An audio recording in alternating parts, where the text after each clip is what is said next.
अब गृह मंत्री अमित शाह, क्या धर्मेंद्र प्रधान के बाद अब गृह मंत्री अमित शाह का नंबर है इस्तीफा देने का? क्या उनके दिन भी पूरे हो चुके हैं? क्या उनकी पुलिस ने ऐसे ऐसे कांड कर दिए हैं कि अब अमित शाह को भी हटाना जरूरी हो गया है देश के लिए? जी हां, संसद से लेकर आम जनमानस के बीच तक लगातार छात्रों पर हुई पुलिसिया बर्बरता, करंट लगाने, कील वाली लाठी से मारने और खासकर पैलेट गन के इस्तेमाल को लेकर माहौल गर्म हो रहा है। पार्लियामेंट परिसर में आज विपक्ष ने किस तरीके से नारेबाजी किया है, क्या कुछ डिमांड किया है, उसको देखिए। इसके अलावा आज सुप्रीम कोर्ट के भीतर इस मामले पर चीफ जस्टिस की बेंच ने क्या कुछ कहा है वो भी देखेंगे। और अभी हाल फिलहाल में देश भर से कैसी कैसी रिपोर्ट आ रही है भाजपाई बेवफाई की, इनके वादा खिलाफी की, उस पर भी चर्चा करेंगे। और अंत में राजनीतिक विश्लेषक संजीव पांडे पैलेट गन के इस्तेमाल पर और इस तरह से आंदोलनों को कुचलने पर क्या कुछ कह रहे हैं उसे भी सुनेंगे। सबसे पहले पार्लियामेंट परिसर में विपक्ष ने क्या कुछ कहा है, कैसी कैसी नारेबाजियां हुई है, कैसी जिम्मेदारी मांगी जा रही है, उसको सुनिए।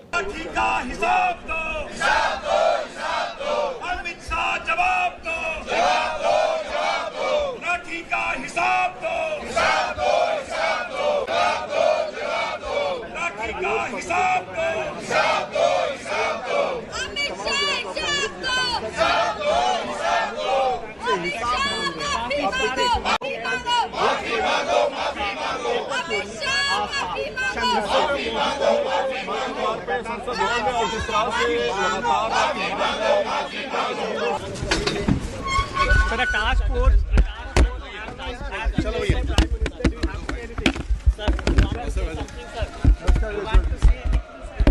आगे बढ़ने से पहले आप सभी से एक छोटी सी अपील है, पहली बार है तो चैनल को सब्सक्राइब करके घंटी बजा दीजिए टन से। इसके अलावा वीडियो को ज्यादा से ज्यादा लोगों तक पहुंचाना आपकी जिम्मेदारी है। छात्रों के ऊपर पुलिसिया बर्बरता को लेकर सुप्रीम कोर्ट में भी मामला पहुंचा है, मामला लिस्ट भी हो चुका है। उसी दौरान सुप्रीम कोर्ट के चीफ जस्टिस सूर्यकांत ने कहा कि शांतिपूर्ण और कानूनी विरोध का अधिकार संवैधानिक अधिकार है और संवैधानिक रूप से सुरक्षित है और सिर्फ आंदोलन के आधार पर लाठीचार्ज को सही नहीं ठहराया जा सकता। चीफ जस्टिस सूर्यकांत, जस्टिस जय माल्या बागची और जस्टिस वी मोहना की बेंच ने पिटीशन को मेंशन करते हुए ये बातें कहा। याचिका में आरोप लगाया गया कि छात्रों के खिलाफ बहुत ही ज्यादा बल का प्रयोग किया गया। चीफ जस्टिस सूर्यकांत कहते हैं कि शांतिपूर्ण कानूनी विरोध का अधिकार संविधान के तहत पूरी तरह से गारंटीड है जब तक कि ये शांतिपूर्ण आंदोलन हो। खाली आंदोलन के नाम पर ज्यादती नहीं हो सकती। उन्होंने ये भी कहा कि ये सिर्फ दिल्ली का मामला नहीं है, पूरे देश में प्रोटोकॉल एक जैसा होना जरूरी है। सिर्फ इसलिए कि कहीं आंदोलन हो रहा है इसका मतलब लाठीचार्ज नहीं हो सकता। अनुशासन डेमोक्रेटिक प्रोसेस का जरूरी हिस्सा है। उधर जो पुलिस वाले घायल हुए उनके परिवारों की तरफ से भी वकील पेश हुए, उनकी रिक्वेस्ट को भी स्वीकार किया गया। जस्टिस बागची ने कहा कि किसी को चोट लगना, चाहे वो पुलिस वाला हो या फिर स्टूडेंट हो, बराबर की चिंता की बात है, चोट किसी को भी लगे। उन्होंने ये भी कहा कि पुलिस को ऐसी घटनाओं से निपटने के लिए सही सामान क्यों नहीं दिया गया।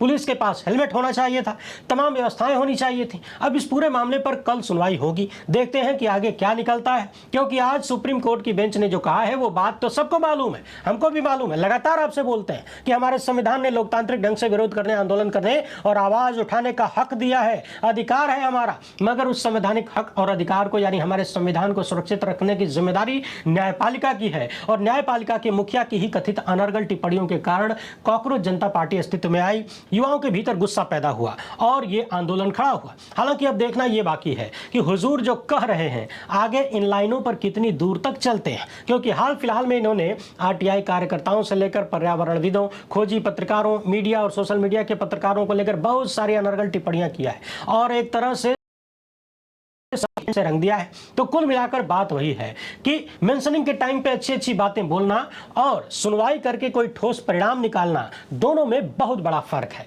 इस फर्क को माननीय सर्वोच्च अदालत कहां तक कायम रख पाती है ये आने वाले वक्त में पता चलेगा। ये भी पता चलेगा